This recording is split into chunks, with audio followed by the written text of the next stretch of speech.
안녕하세요. 재능라디오 DJ를 맡은 이목사입니다. 이제 따뜻한 봄날씨 가운데 바쁜 일상을 보내시는 성도님들을 위해 오늘도 내 마음대로 된 것이 하나도 없었다라는 책 가지고 성도님과 함께 하겠습니다. 자, 볼륨을 적당히 높여주시고 이제 시작합니다. 창세기 34장 1절에서 7절 주제 선고. 레아가 야곱에게 낳은 딸 디나가 그 땅의 딸들을 보러 나갔더니 히위 족속 하몰의 아들 그 땅의 주장 세겜이 그를 보고 끌어들여 강간하여 욕되게 하고 그 마음이 깊이 야곱의 딸 디나에게 연연하여 그 소녀를 사랑하여 그의 마음을 말로 위로하고 그의 아버지 하몰에게 청하여 이르되 이 소녀를 내 아내로 얻게 하여 주소서 했더라.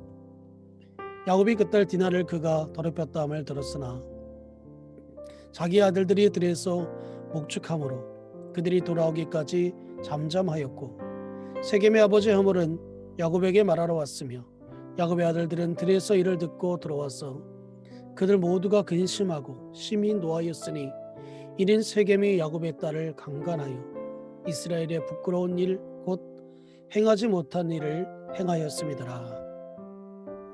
인생은 끊임없는 선택이다.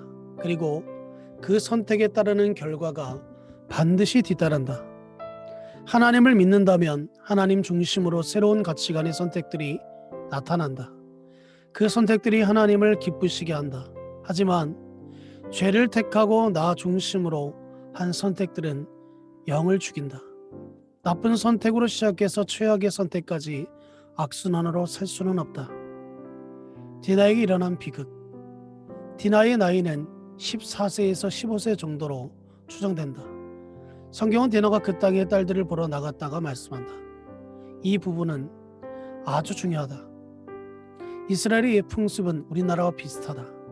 옛날에 여성들이 편하게 다니지 못했던 것처럼 이스라엘은 그랬다. 디나가 자유롭게 밖을 나다닐 수 없는 상황에서 부모의 말을 무시하고 다닌 것 같다. 세겜의 주장이다. 세겜의 주장이었다면 당시 자기 부족의 여인들을 쉽게 취할 수 있었다고 생각한다. 디나를 겁탈만 하고 끝났다면 아주 나쁜 놈이 자신의 욕구만을 위하여 산다 할 수도 있겠는데 세겜의 그녀를 사랑한다. 나쁜 범죄로 시작했지만 디나를 사랑해서 그녀를 위로하고 결혼하기 원한다. 주장로서 많은 여자를 쉽게 거느릴 수 있는 상황에서 세겜이 디나를 진심으로 대하는 마음으로 볼 수 있다. 그때 누이 디나의 일을 알게 된 야곱의 아들들이 행하는 형태가 창세기 34장에 등장한다. 악을 더 큰 악으로 갚는 야곱의 아들들. 세겜의 아버지 하몰이 야곱에게 와서 디나를 세겜에서 달라고 서로 통혼하자고 말한다. 하몰이 그들에게 이르되 내 아들 세겜이 마음으로 너희의 딸을 연연하여 하니 원하건대 그를 세겜에게 주어 아내로 삼게 하라. 너희가 우리를 통혼하여 너희 딸을 우리에게 주며 우리 딸을 너희가 데려가고 너희가 우리와 함께 거주하되 땅이 너희 앞에 있으니 여기 머물러 매매하며 여기서 기업을 얻으라 하고. 창세기 34장 8절에서 10절 말씀. 그러자 야곱의 아들들은 야곱과 의논하지 않고 세겜 족속에게 사기를 친다. 창세기 34장 15절에서 16절에 보면 그런즉 이같이 하면 너희에게 허락하리라. 만일 너희 중 남자가 다 할례를 받고 우리같이 되면 우리 딸을 너희에게 주며 너희 딸을 우리가 데려오며 너희와 함께 거주하여 한 민족이 되려니와.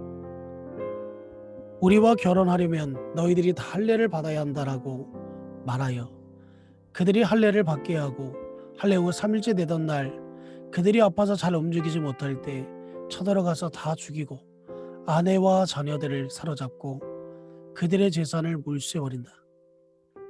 야곱의 아들들은 세겜보다 더 큰 악으로 행해서 온 동네 사람들을 죽이고 재산을 빼앗는다.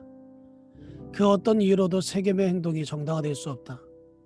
하지만 그가 행한 악보다 더 큰 악으로 되갚는 것은 야곱의 아들들로서 절대 해서는 안 되는 행동이다.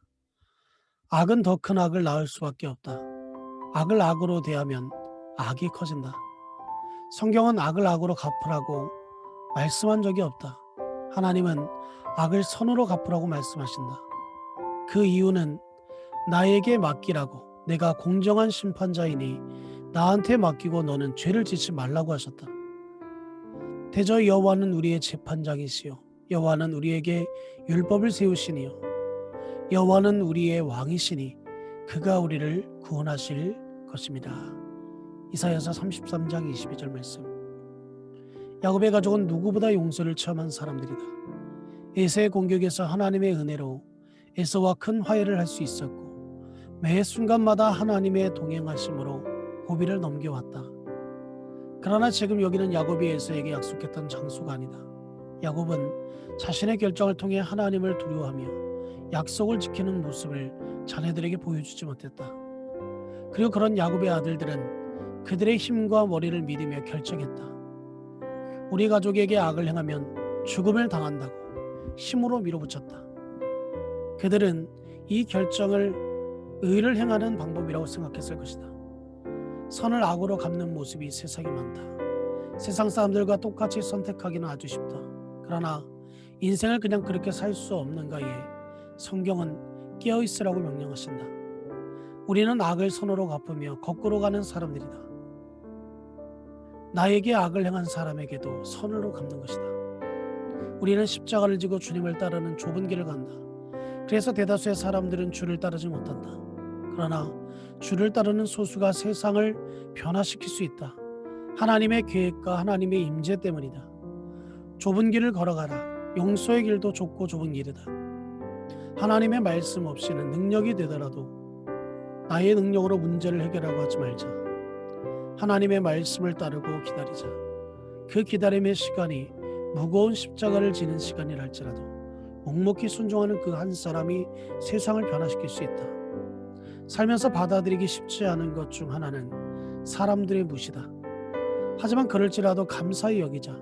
예수께서 가장 무시당하셨기 때문이다. 사람들이 무시해도 세상 사람들과 똑같이 반응하지 않는 것이 믿음이다. 그것이 교회다. 그리고 그리스도인은 하나님의 말씀대로 행동하는 사람이다. 그리스도인은 반드시 십자가에 반응해야 한다. 말이 아닌 삶으로 살아내며 나의 손으로 해결할 수 있는 일도 하나님께 묻고 고민하고 하나님의 음성을 기다린 다음에 행동해야 한다. 야곱의 아들들이 믿음으로 반응하지 않았다. 그들은 세겜의 주민들을 다 죽임으로써 자신들의 손으로 이 문제를 해결한다. 하나님의 사람으로서 어떻게 해야 할지 야곱의 가족들은 단 한 명도 고민하지 않았다.